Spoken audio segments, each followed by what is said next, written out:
Hello everyone. In this video, we are going to learn how to solve the reading comprehension portion, which is the part of our CSET paper. ठीक है, CSET में there are three portion: reading comprehension, maths, and reasoning. This reading comprehension portion is very easy, but most of the students miss out this because इसकी practice नहीं करते. So let us do some smart work कि understanding the keywords की UPSC कौन कौन से keywords हमें reading comprehension में पूछती है. So we will not end up with a wrong option because क्या होता है, it's not just a reading comprehension which we did in our 10th standard कि पैराग्राफ में जो लाइन होगी और वो सेम टू सेम नीचे हमें ऑप्शन में मिल जाएगी, then that would be answer. No, here the keywords which UPSC is using play a very important role, क्योंकि हर एक कीवर्ड का एक स्पेसिफिक एक इंडिविजुअल मीनिंग है. It is not a generalistic. ठीक है, so in this video we are going to learn the meaning of the keywords by looking the examples of UPSC itself.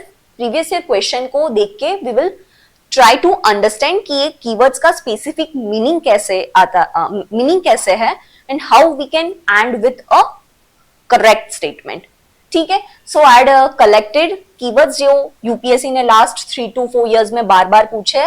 It's a central idea of the passage आपको पूछता है, या तो message of the passage पूछता है, crux पूछता है, assumption based question होते हैं, देन इंटरफियरेंस बेस्ड क्वेश्चन है, then implication of the passage क्या होता है, corollary and logical and the rational meaning of the passage. ठीक है, so step by step we will learn all keywords, so get ready for it. So our first keyword is message या फिर central idea of the passage. ये दोनों का meaning same ही है कि what author ये पैसेज में से क्या मैसेज देना चाहते हैं, या what is the central theme या central idea of the passage. It is a very easy. So here what we have to do कि central idea जब पैसेज पढ़ते हैं तो we have to make in mind कि ये basically passage का central theme क्या है. ठीक है, so central theme को पकड़ना है and we have to get idea कि broader theme क्या है. ठीक है, so there is other keyword crux also.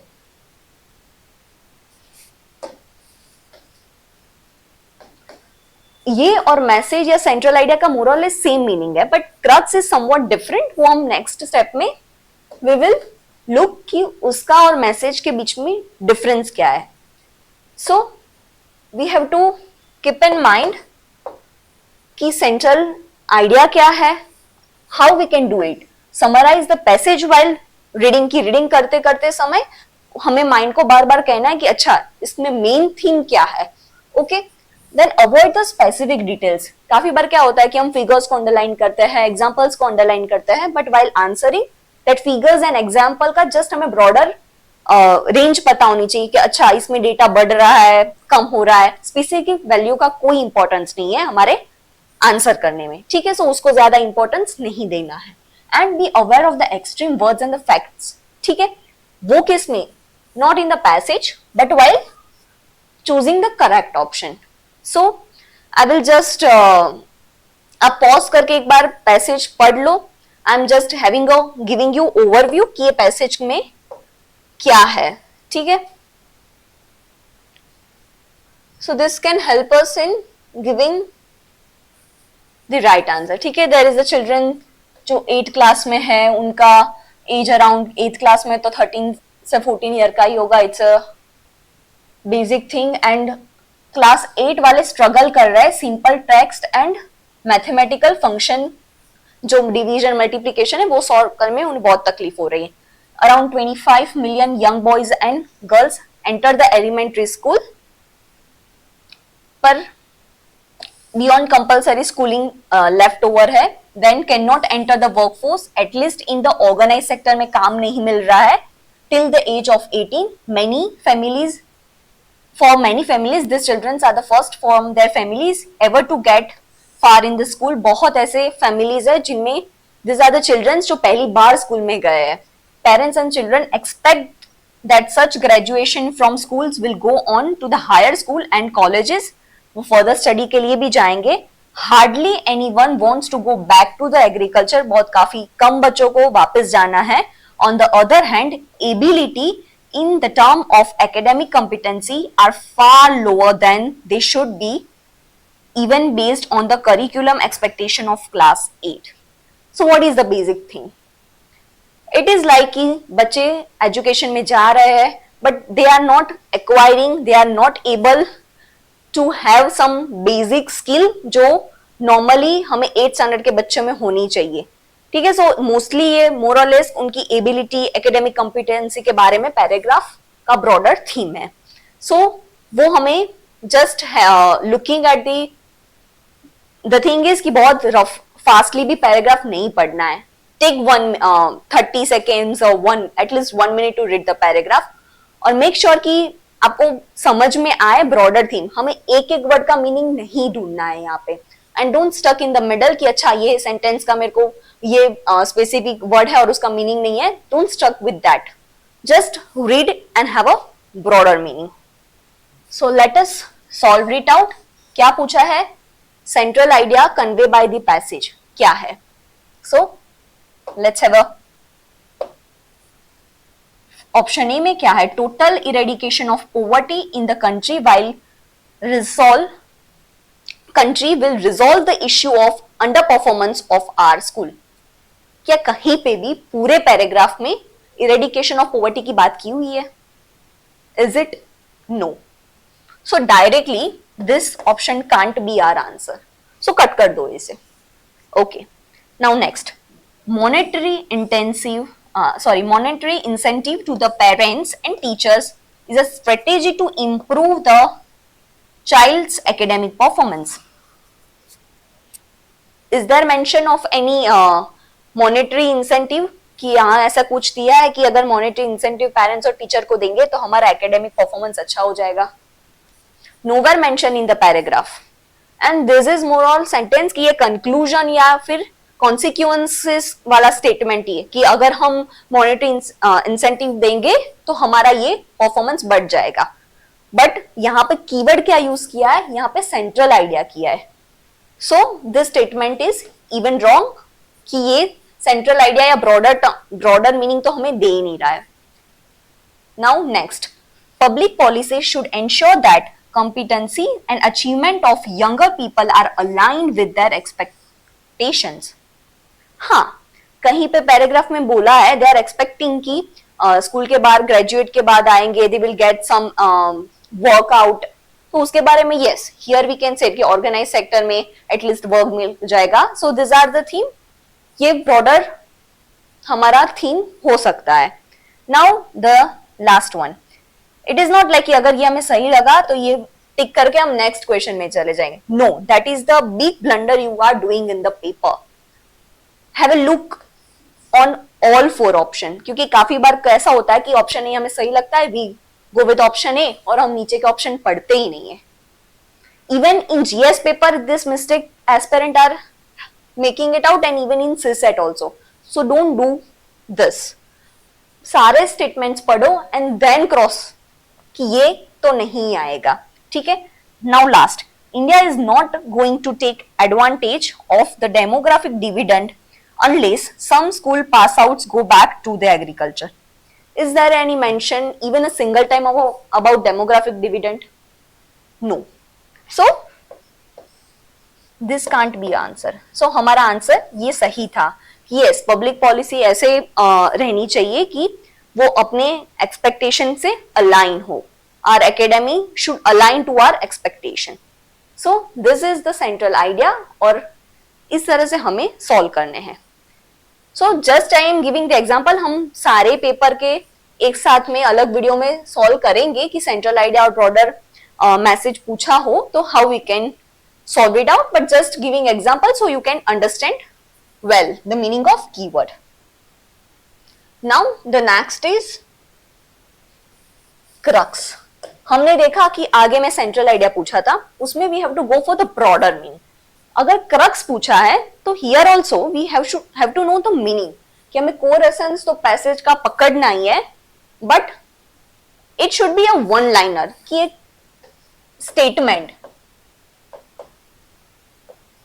कि जस्ट पूरे पैसेज को हम एक स्टेटमेंट में कैसे रिप्रेजेंट कर सकते हैं, दैट इज द क्रक्स। वो शॉर्टर वर्जन है किसका, मैसेज या सेंट्रल थीम का। ठीक है, what happens if you remove all the examples and data.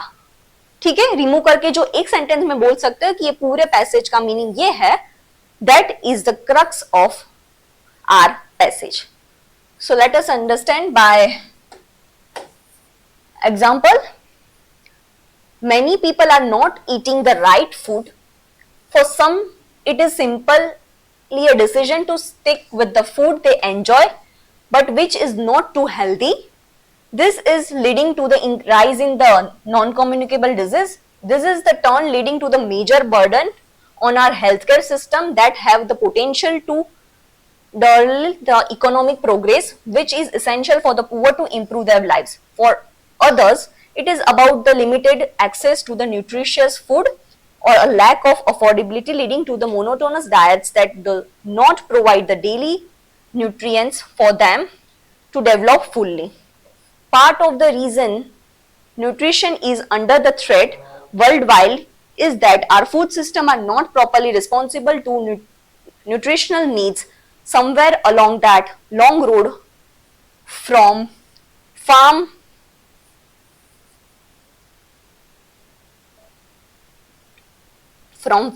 to fork, there are serious detours taking place.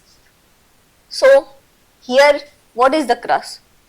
पूरे पैराग्राफ में क्या बोला गया है, क्या सबसे ज्यादा इंपॉर्टेंट है? Here there is talking about the nutrition, food की न्यूट्रिशन के बारे में जो हम खाना खा रहे हैं, that we can't वो पूरा न्यूट्रिशन से भरा हुआ नहीं है. सो मोर और less whole paragraph is talking about the nutritious food which are missing in our day to day life. ठीक है, so let's have a look on the options कि यहाँ पे क्या पूछा है, क्रक्स पूछा है. दिस क्रक्स सेंट्रल आइडिया ये बहुत इजी है हमें सॉल्व करने में. सो whenever you get paper और अगर आपको लग रहा है कि वो आगे वाले कीवर्ड्स डिफिकल्ट है आपको आंसर करने में, तो फटाफट you have to find this keywords कि ये कौन से पैसेज में आगे दिए पीछे दिए. मेक श्योर कि आपको फटाफट मिल जाए एंड सॉल्व दैट क्विकली. सो आपको बहुत कॉन्फिडेंस भी होगा क्योंकि स्टार्टिंग के 1 आवर में जितना आप कवर करते हो ना, that helps, that increase the ratio कि आप नेक्स्ट हाफ में कितना परफॉर्मेंस आपका रहेगा. सो क्रक्स क्या है? The scheme of the universal basic income should be implemented worldwide as the way of poverty alleviation. यहां तो पूरे पैराग्राफ में यूनिवर्सल बेसिक इनकम की कुछ बात ही नहीं की है. So this is totally out of the box option. Next, we must place food-based nutrition at the center of our policy debate. हाँ, it can be the crux क्योंकि इसमें पूरे में we are talking about the non communicable disease, even we are talking about the nutrition, food के बारे में बोल रहे हैं, daily nutrition which is the reason क्यों वर्ल्ड वाइड हमारा न्यूट्रिशन लेवल कम हो रहा है. So this can be the summary of our crux one. But still we will continue reading the other और देखेंगे कि क्यों अदर ऑप्शंस गलत है. Nutritional state of food should be improved by creating appropriate genetically modified crops.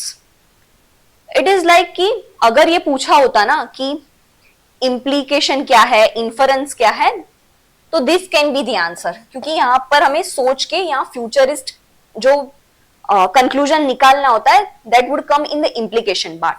पर यहाँ पे crux पूछा है, so you can't write because ये पूरे passage का crux नहीं है.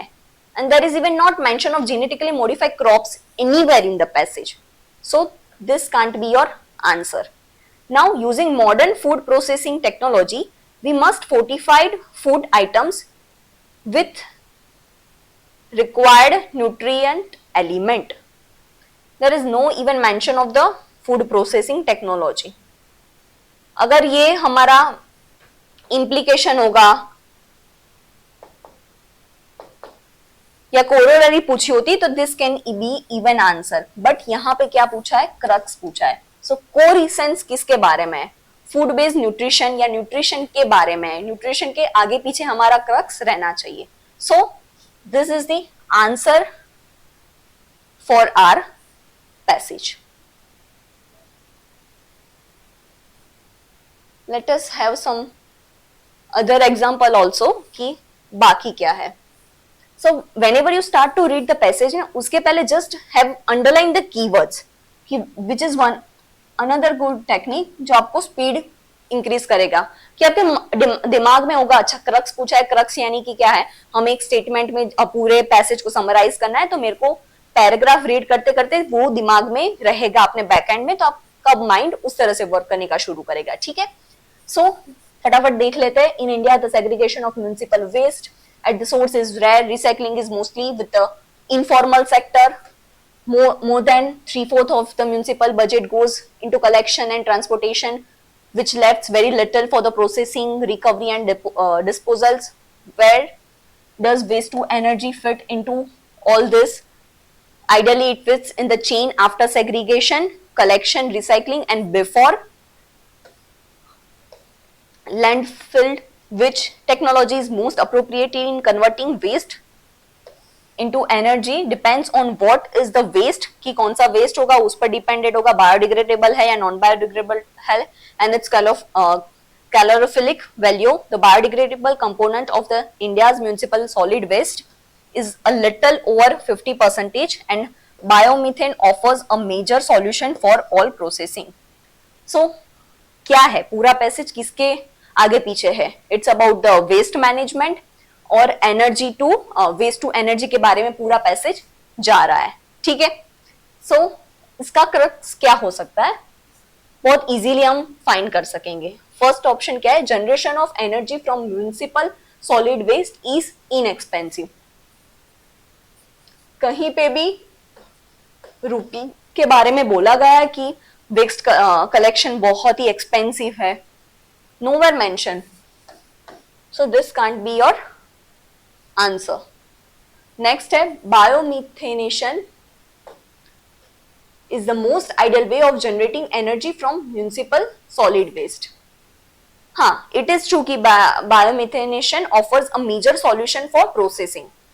This is the last. और काफी बार क्या होता है, हम लास्ट 2-3 लाइन पढ़ लेते हैं and we directly jump to the options and MCQ. And here अगर आपने ऐसा किया है then definitely you will go with the wrong answer. क्योंकि ये कैसा होता है, जो लास्ट 2-3 लाइन होती है ना, mostly they are concluding line. So make sure कि आप पूरा पैसेज एक बार तो पढ़े और मेक श्योर कि एक बार पढ़ने से आपको याद भी रह जाए, कि बार बार पैसेज पढ़ना भी न पड़े. Otherwise it will lead to a time management, बहुत खराब हो जाएगा आपका पेपर का. ठीक है, तो बायोमिथेनेशन ये है ना, कंक्लूजन पूछा होता ना या फिर some inference, then this can be the answer. But पूरा पैसेज ये स्टेटमेंट से हम कन्वे नहीं कर सकते, बिकॉज पूरे पैसेज में वेस्ट टू एनर्जी के बारे में बोला है, वेस्ट डिफरेंट है, उसका कलेक्शन मेथड बहुत डिफिकल्ट है, उसके बारे में पूछा है. This is just a small part of our passage, तो ये पूरे पैसेज का क्रक्स नहीं हो सकता. Let's have a look on the other option. Segregation of municipal solid waste is the first step ensuring the success of waste to energy plant. हाँ, इसमें solid waste के बारे में भी बोला है, it is waste to energy के बारे में बोला है, तो हाँ, it is more or less the crux of whole passage. And the last statement, the biodegradable component of the India's municipal solid waste is not adequate to provide energy from waste effectively. Extreme statement है, possible ही नहीं है कि not adequate to provide energy from the waste efficiency. क्यों? बहुत सारा भी तो innovation भी हो गया. Here it is mentioned, but यहाँ पे स्पेसिफिकली नहीं बोला है कि ये sufficient नहीं है, so ये एक्सट्रीम है. So this statement is wrong. हाँ, there can be a confusion कि B करे या C करे. जब आप ऐसे कंफ्यूज हो ना, देन हैव अ लुक कि क्रक्स पूछा है तो पूरा पैसेज का क्रक्स पूछा है, not just the last half. अगर लास्ट हाफ होगा then this can be your answer, but पूरे पैसेज का जो 2 या 3 थीम कवर की है वो हमारी ये स्टेटमेंट में हो जाती है. So this would be your answer. So message या सेंट्रल आइडिया में क्या था, we have to find the broader meaning, और क्रक्स में कि पूरे पैसेज का जस्ट सिंगल लाइन में हम कंक्लूड, सॉरी सिंगल लाइन में हम पूरा पैसेज कह सके, उसे क्रक्स बोलते हैं. Now the other is assumption. This is the keyword which UPSC is using very frequently, और सबसे ज्यादा अजम्पशन पूछा जाता है. हाँ, इट इज वेरी डिफिकल्ट, क्योंकि काफी बार क्या होता है ना, we assume very out of box. So what thing we have to make sure कि ये गलती ना हो. What is assumption? अजम्पशन यानी कि hidden belief that supports our argument. काफी बार कैसा होता है कि डायरेक्टली पैसेज में कहीं पे भी नहीं दिया होगा, बट हमें लाइन बाय लाइन जानना है कि व्हाट इज द आंसर जो हिडन है, और what is the thing which we can assume it out from that statement. तो somewhat beyond the scope of paragraph थोड़ा जाना पड़ेगा, थोड़ा एक्स्ट्रा सोचना पड़ेगा. सो काफी बार क्या होता है कि पैराग्राफ में जो लाइन है अजम्पशन दिया होता है, नीचे ऑप्शन में जो सेम टू सेम लाइन होगी, we will go for that option, and definitely 90% वो गलत ही होगा आपका आंसर, क्योंकि we have to think some far, थोड़ा दूर जाके सोचना है. एक स्टेटमेंट से समझने का ट्राई करेंगे, even with the PYQ question also. देखते हैं कि online education should replace traditional learning. ठीक है, ये स्टेटमेंट है, तो उससे हम क्या अज्यूम कर सकते हैं कि स्टेटमेंट क्या है, online education should replace traditional learning. यानी क्या हो सकता है, वी कैन अज्यूम कि ऑनलाइन एजुकेशन इक्वली या मोर इंपॉर्टेंट है, इसीलिए उन्होंने रिप्लेस करने को बोला है. ठीक है, सो इतना दूर तक सोचना है, बट ऐसा ज्यादा नहीं सोचना है कि online education is only solution for improving literacy. Then this would be an extreme statement. उतना assumption, उतना ज्यादा assumption extreme level पे नहीं करना है, but हाँ, यहाँ से हम उतना assume कर सकते हैं कि online education is equally or more effective. ठीक है, so हमें hidden belief जो author कहना चाहते हैं वो ढूंढना है. So let's have a idea by solving some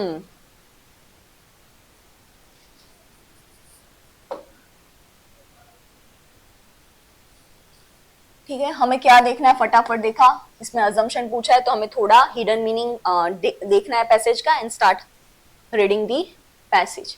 ठीक है, अभी तो हमने आगे ही पढ़ा कि ये वाला सेम टू सेम है.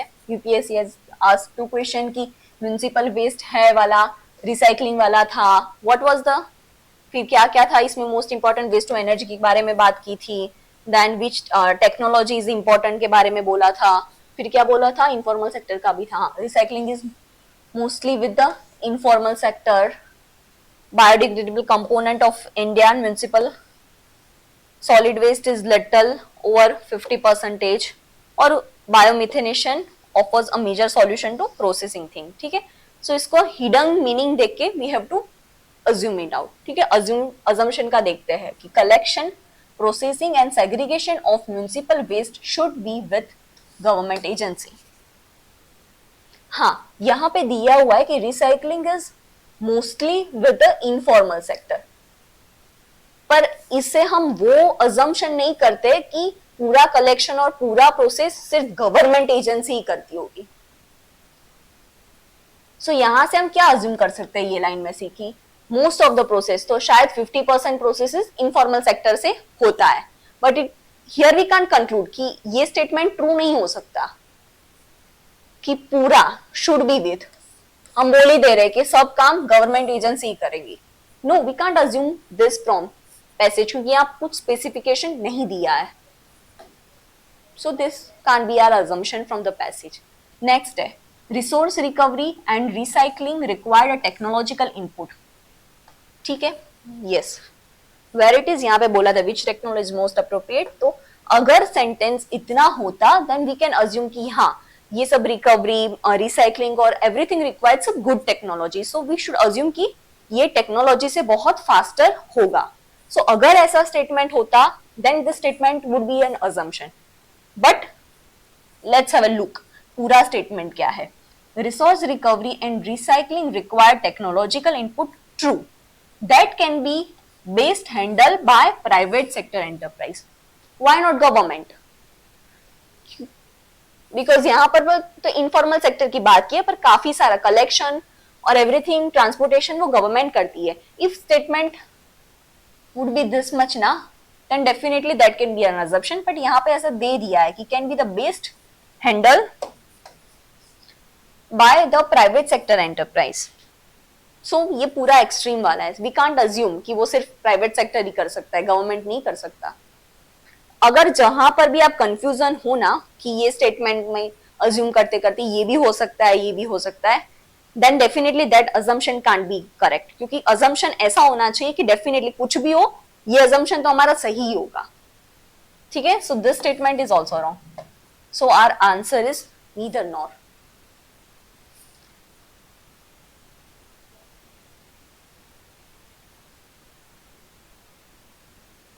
Let's have a look on other question. For क्या पूछा है, अजम्पशन पूछा है, तो हमें हिडन बिलीफ ऑथर की देखनी है पूरे पैसेज में क्या है. Today we consider cities such as New York, London and Paris are some of the most iconic cities in the world. It is because planning carry बहुत अच्छे से हुआ है. The backbone of the system theory is the process of translating social, spatial and cultural desirabilities into the mathematical model using computation, statistic, optimization and algorithmic way of formulating and solving the problems. The early universities of the West, which began to train professors in planning, sprawled some of the most indigenous planners who were expected in this domain. This was because they were very subjective, very absorbed into the planning curriculum that had its root in the social science, geography, architecture. Planning in India and its education differs from the West. ठीक है. तो पूरा paragraph क्या बोल रहा है कि planning के बारे में बोला है. It should be an interdisciplinary, क्योंकि सारे डिफरेंट सब्जेक्ट्स जैसे कि सोशल साइंस, ज्योग्राफी, आर्किटेक्ट आता है. एंड थोड़ा बहुत बोला है कि प्लानिंग ऑफ इंडिया एंड जो वेस्टर्न जो आइकॉनिक सिटीज है उनका डिफर रहता है. ठीक है. So let's look at the option. और क्या हमारा अजम्पशन हो सकता है वो हम ऑप्शन से देखेंगे. The first is India need a new generation of urban professor with knowledge relevant to urban practice. ठीक है. सो ये लाइन से हम उतना कंक्लूड कर सकते हैं कि इंडिया का जो अल्गोरिदम और वो है ना बहुत पुराना नहीं, but it's like old generation है. So we required some multiple interdisciplinary subjects जो हमें ध्यान में रखने हैं और फिर प्लानिंग करना है. Because planning of India and its education differ from west. So this can be our assumption कि India needed to have a new generation. क्योंकि हाँ, ऐसा बोल सकते हैं कि नए जनरेशन ऐसा अर्बन प्रोफेसर या इंडियन प्रोफेसर की पैराग्राफ में कहीं पे भी बात नहीं की है. बट पैराग्राफ पढ़ने के बाद we can assume it out कि हाँ, अगर ये सच होता तो नथिंग चेंज. और ये पैराग्राफ में भी इनडायरेक्टली बोला गया है कि इंडिया को नए जनरेशन का अर्बन प्लानिंग चाहिए होगा to compare with this such beautiful New York, London and Paris. Urban professor with knowledge relevant to modern urban practice. ठीक है. सो ये अज्यूम हम कर सकते हैं. Now the second is Indian university at present have no capacity और potential to impart training in the systemic approach. क्या कोई इंडियन यूनिवर्सिटी के बारे में बोला गया है? एंड दिस स्टेटमेंट क्या हम अज्यूम कर सकते हैं कि इंडिया की कोई भी ऐसी यूनिवर्सिटी नहीं है जो कैपेबल है ये करने के लिए? No, it is an extreme. We can't assume like that like this कि ये नहीं हो सकता. हाँ, ये अज्यूम कर सकते हैं कि नए जनरेशन वाले प्रोफेसर जो प्रैक्टिस करते हैं वो नॉलेज रिलीवेंट और अभी जो नई नई चल रही है वो आनी चाहिए. This can B assumption by reading it all because the early university of the west which began to the professor कि वो इंडिजिनियस प्लानिंग के बात करते थे, फिर सारे डिसिप्लिनरी को साथ में लेके they are planning out. So we can assume this statement, but this can't be correct because at present no capacity. So our assumption would be just first statement. So in this video we had tried to learn कि central idea में क्या था and message में we have to find broader meaning. Then crux में क्या था, just one line में हमें पूरे पैसेज को समराइज करना था.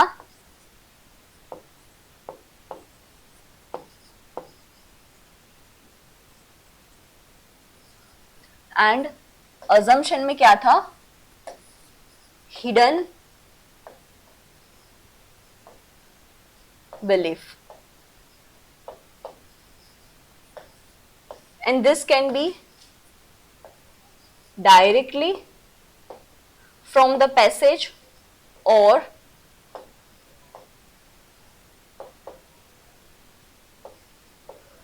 directly. ठीक है. So in next video we will learn कि interference, implication, corollary and logical and rational meaning of the passage क्या होता है. So stay connected with DICS.